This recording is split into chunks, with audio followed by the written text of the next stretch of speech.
یہ غازی یہ تیرے پراسرار بندے، جنہیں تو نے بخشا ہے ذوق خدائی، دو نیم ان کی ٹھوکر سے صحرا و دریا، سمٹ کر پہاڑ ان کی ہیبت گرائی، دو عالم سے کرتی ہے بیگانہ دل کو، عجب چیز ہے لذت آشنائی، شہادت ہے مطلوب مقصود مومن، نہ مال غنیمت نہ کشور کشائی۔ شیر پنجاب یوٹیوب چینل دیکھنے والے تمام دوستوں کو السلام علیکم۔ دوستو، آج کی جو ویڈیو پیش کی جا رہی ہے وہ بہت خاص ہے۔ آج کل ایک ڈرامہ بہت مقبول ہے جس کا نام ارطغرل غازی ہے۔ اس حوالے سے اس ڈرامے کا تعارف پیش ہے، اور اگر آپ نے چینل ابھی تک سبسکرائب نہیں کیا تو چینل کو سبسکرائب کر لیں اور بیل آئیکن کو دبا کر آنے والی مزید ویڈیو کے لیے نوٹیفیکیشن حاصل کریں۔ تو زیر نظر ڈرامہ جس کی ہم بات کر رہے ہیں وہ ارطغرل غازی ہے۔ سلطنت عثمانیہ کی اس عظیم شخصیت کے بارے میں ہے جو سلطنت عثمانیہ کے بانی عثمان اول کے والد تھے۔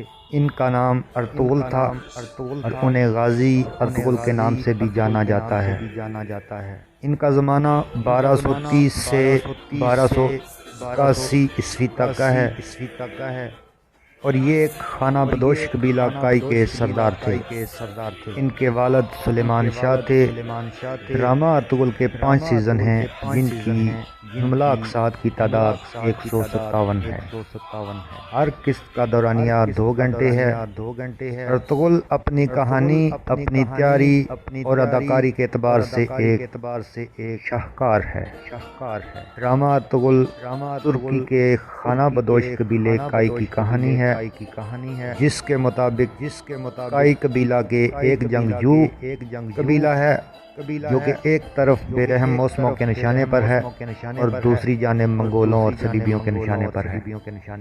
ہمت و جرأت کی یہ جاسوسان، چرواہوں کا یہ خانہ بدوش قبیلہ جو جاڑے کے بے رحم موسم میں قحط سے بچنے کے لیے حلب کے امیر سے ایک زرخیز چراگاہ میں قیام پذیر ہونے کی اجازت مانگ رہا ہوتا ہے، آگے چل کر ایک ایسی عظیم سلطنت کی بنیاد رکھ دیتا ہے جو 800 سال قائم رہتی ہے۔ ارطغرل کائی قبیلے کے سردار سلیمان شاہ کا بیٹا ہے۔ وہ منگولوں سے بھی لڑتا ہے اور صلیبیوں سے بھی۔ وہ اوغوز ترک قبائل کو یوں ایک لڑی میں سمو دیتا ہے کہ پھر چرواہے اس قبیلے کی ایک سلطنت قائم ہو جاتی ہے، اور ارطغرل کا بیٹا عثمان اس سلطنت عثمانیہ کا پہلا بادشاہ ہوتا ہے۔ کہانی کی شروعات اوغوز ترک نسل کے کائی قبیلہ کی ہجرت کے منظر سے ہوتی ہے، جب یہ قبیلہ منگولوں کے حملوں سے بچنے کے لیے ہجرت کے دوران پڑاؤ ڈالے ہوئے تھا۔ 400 خیموں سے آباد یہ بستی اپنی نئی منزل کی تلاش میں تھی۔ یہ 13ویں صدی کا زمانہ تھا۔ قحط کے مشکل وقت سے گزرنے کے بعد وہ ایک بہترین جگہ کی طرف ہجرت کرنے کا عزم کرتے ہیں جہاں وہ نئی زندگی کا آغاز کر سکیں۔ سلیمان شاہ کائی قبیلے کا سردار ہے۔ سلیمان شاہ کے 4 بیٹے ہیں جن میں گندو،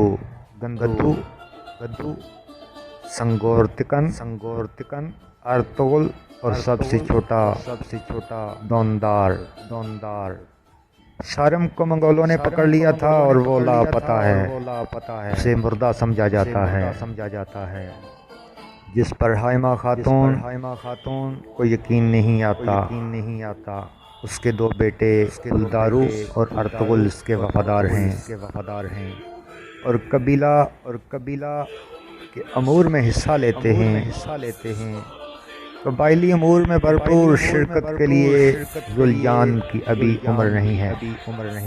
سلیمان شاہ کا ایک بیٹا ارطغرل اکثر قریبی دوستوں بامسی، دوہان اور تورگت کے ساتھ شکار پر جاتا ہے۔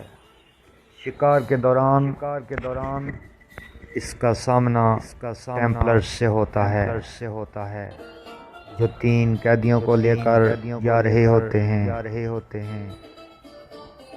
ارطغرل اور اس کے دوست ٹیمپلرز کو مار دیتے ہیں اور ان تینوں قیدیوں کو ایک نوجوان لڑکی جس کا نام حلیمہ سلطان ہے، اس کے باپ شہزادہ نعمان اور اس کے بھائی لیث کی جانیں بچا لیتے ہیں جن کو پھانسی دی جانی تھی۔ ارطغرل اور اس کے دوست ان بازیاب شدہ قیدیوں کی اصل شناخت کہ ان کا تعلق سلجوقی سلطنت کے عظیم گھرانے سے ہے جانے بغیر ان کو اپنے قبیلے لے آتے ہیں۔ ایک بار پھر پکڑے جانے کے خوف سے حلیمہ اور اس کے اہل خانہ کو ان کی اصلی شناخت ظاہر نہ کرنے پر مجبور کیا ہوا ہے۔ قبیلے میں حلیمہ اور اس کے اہل خانہ کی آمد سے کائی قبیلے کو نئی مشکلات آ جاتی ہیں۔ سلجوق سلطنت حلیمہ اور اس کی فیملی کو واپس نہ کرنے کی صورت میں جنگ کی دھمکی دیتی ہے اور ٹیمپلرز نے قیدیوں کو بچانے کا بدلہ لیا اور نورگل کو قید کر لیا جو بعد ازاں آزاد کروا لیا جاتا ہے۔ ان دھمکیوں کی وجہ سے کچھ خانہ بدوش افراد سلیمان شاہ کو ان مسائل سے بچنے میں ناقص قیادت کا ذمہ دار ٹھہراتے ہیں۔ اس گروہ کی بدامنی سلیمان شاہ کے منہ بولے بھائی دودھ گلو کی خواہش کے باعث ہے۔ دودھ گلو کی خواہش سلیمان شاہ کو ہٹائے اور قبیلہ کے سردار کی حیثیت سے اپنا منصب سنبھالنا ہے۔ سلجان خاتون شہناز خاتون گلداؤ کی بیوی حلیمہ اور اس کی فیملی کے خلاف ہے، لہذا وہ کے ہاتھوں اور آئیکس سے سرگوشی کرتی ہے۔ بدامنی کو حل کرنے کی کوشش میں سلیمان شاہ ارطغرل کو اپنے قبیلے کے لیے ایک نیا مکان تلاش کرنے کے مشن پر ہے۔